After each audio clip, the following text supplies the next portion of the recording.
تو اسی پر اس کو سمجھے، عجب الذنب یہ اس کا اصل ہے. تو یہ بہرحال میں نے آپ کو تھوڑی عقلی دلائل کے ساتھ سمجھانے کی کوشش کی کہ اگر معاذ اللہ کو دہریت کی طرف جائے کہ مجھے کچھ نظر نہیں آ رہا، تیری نظر ہے کہاں؟ تجھے تو خود نظر نہیں آ رہا، پر جس نظر سے دیکھ رہے وہ نظر تم کو نظر نہیں آ رہی. اب اور کیا مطلب آپ دیکھنا چاہتے ہیں؟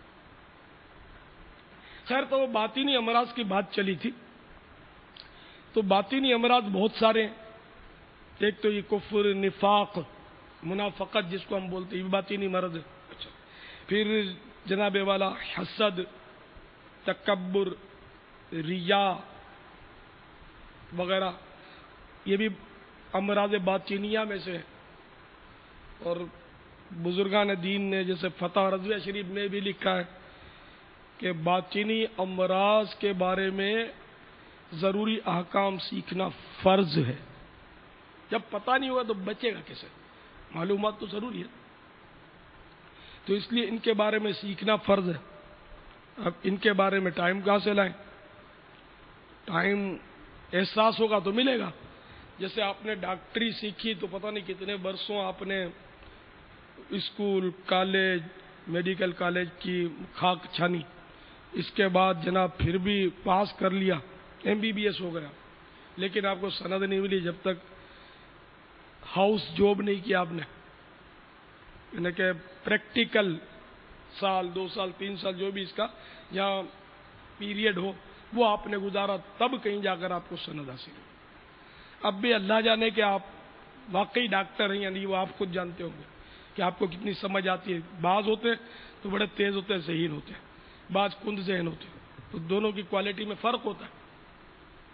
تو اس لیے آپ اپنے آپ کو جانتے ہیں کہ آپ ذہین ہیں یا کند ذہن ہیں. ٹھیک ہے نا؟ یہ فیصلہ میرے پاس تو ہے ہی نہیں اس کا.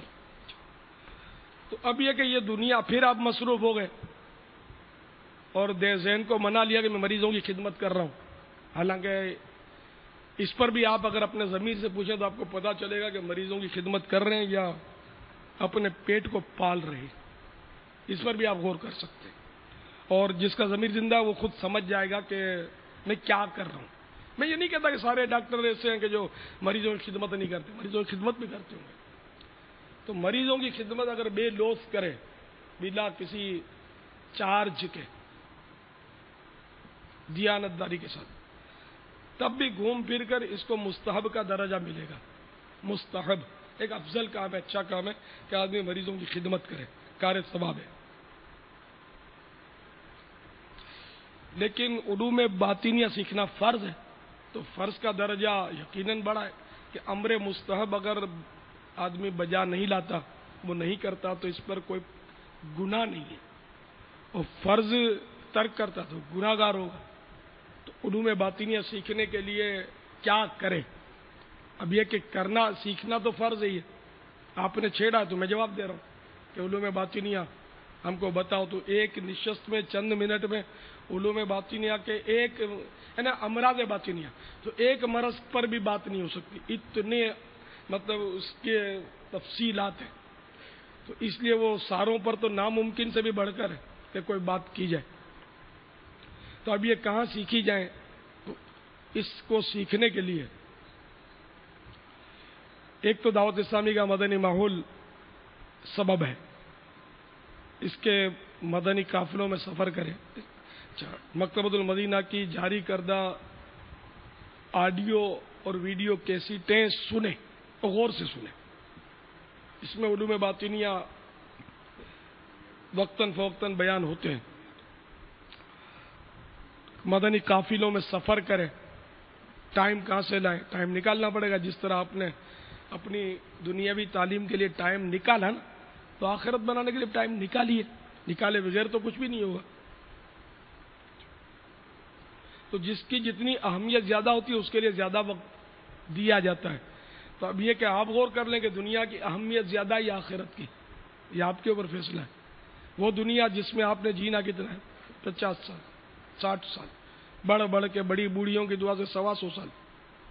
یہ بھی ایک مطلب شاید اب تو عجیب سی بات ہے، 125 سال بستر پر کون ایڑیاں رگڑے گا؟ تو 125 سال بھی بڑا دشوار. چلیے پھر بھی 125 سال کھینچ تان کے کوئی لے بھی گیا فی زمانہ، آخر قبر میں کتنے سال؟ 10 سال، 5 سال، 15 سال، کتنے؟ ہزاروں سال رہنا پڑے گا. پھر کہیں جا کر قیامت قائم ہوگی. تو قیامت قائم ہوگی تو کوئی ضروری نہیں کہ امن بھی قائم ہو جائے اپنی ذات کے لیے، کوئی ضروری نہیں. اور جو مطلب اللہ کا نیک بندہ ہے جس پر اللہ کی رحمت ہے تو قبر میں بھی اس کے لیے امن ہے، آخرت میں بھی امن ہے. اور جو قبر میں پھنسا ہوا ہے، اللہ جس سے ناراض ہے، آخرت کے لیے اس کے لیے امن ضروری نہیں. ہو سکتا ہے کہ آخرت میں بھی وہ بے امن ہو، تو پھر 50,000 سال کا دن. تو جس کی زیادہ اہمیت ہوتی ہے اس پر آدمی زیادہ توجہ دیتا ہے. 2 کام ہوتے ہیں، 3 کام ہوتے ہیں، 4 کام ہوتے ہیں، تو جو زیادہ ضروری ہوتا ہے آدمی پہلے اس پر ہاتھ رکھتا ہے کہ یار پہلے اس کو نمٹا لیتے ہیں، ایسا نہ ہو ٹائم نکل جائے. تو اب آخرت یقیناً سب سے زیادہ اہم ہے. آخرت کے معاملے اب 50,000 سال کا دن جو ہے قیامت، خیر جو اللہ کے نیک بندے ہوں گے ان کے لیے تو وہ پلک جھپکتے میں گزر جائے گا. بہت تھوڑے سے وقت میں وہ 50,000 کا عرصہ اس کا بیت جائے گا. جیسے کہ آدمی جب بے ہوش ہوتا ہے تو کئی دن اس کے گزر جاتے ہیں، پتہ نہیں چلتا. یا سوتا ہے، سوتے میں کتنے گھنٹے گزر جاتے ہیں، جب جاگتا ہے تو ارے اتنا ٹائم ہو گیا، اس کا ٹائم پاس ہو جاتا ہے جلدی. تو اللہ تعالیٰ کے جو نیک بندے جن پر کرم ہوگا ان کا قبر کا ٹائم بھی گزر جائے گا اور قیامت کا ٹائم بھی مزے سے گزرے گا اور بہت جلدی گزرے گا. اور پھر وہ جنت میں ابدی نعمتیں حاصل کریں گے.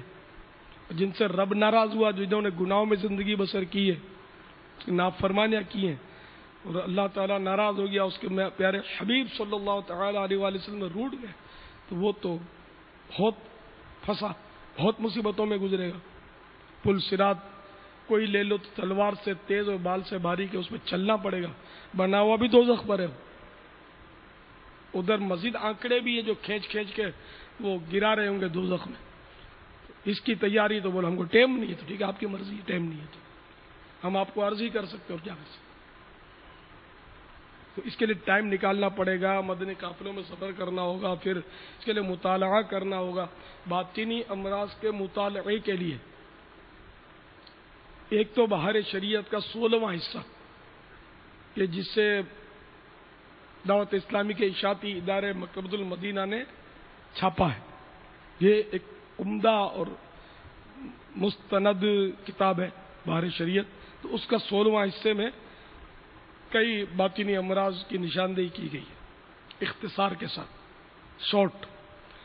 اور اگر تفصیل بھی پڑھنی چاہیے تو اس کے لیے احیاء العلوم کی 4 جلد ہیں. تو میڈیکل کی بھی اتنی بڑی بڑی کتابیں پڑھی ڈالتے ہیں. اس کا امتحان دینا ہوتا ہے بابا. ہاں تو یہ امتحان ایسا ہوتا ہے جس میں رشوت بھی چل جاتی ہے، نقلیں بھی مارتے ہیں اور گزر جاتے ہیں، اور ترکیب بن سکتی ہے. نہ بھی بنے تب بھی آدمی اتنی سر محنت کرتا تو جو لوگ پاس ہو جاتا ہے. لیکن قبر میں بھی تو امتحان ہے جہاں رشوت نہیں چلے گی، تصور ہی نہیں ہے. اور یہ کہ قبر کا امتحان، پھر آخرت کا امتحان، اور اس امتحان میں جیسے دنیاوی امتحان میں نقل عیب ہے، اور آخرت کے امتحان میں پاس ہونے کے لیے نقل شرط ہے. بغیر نقل کے پاس کیسے ہوگا؟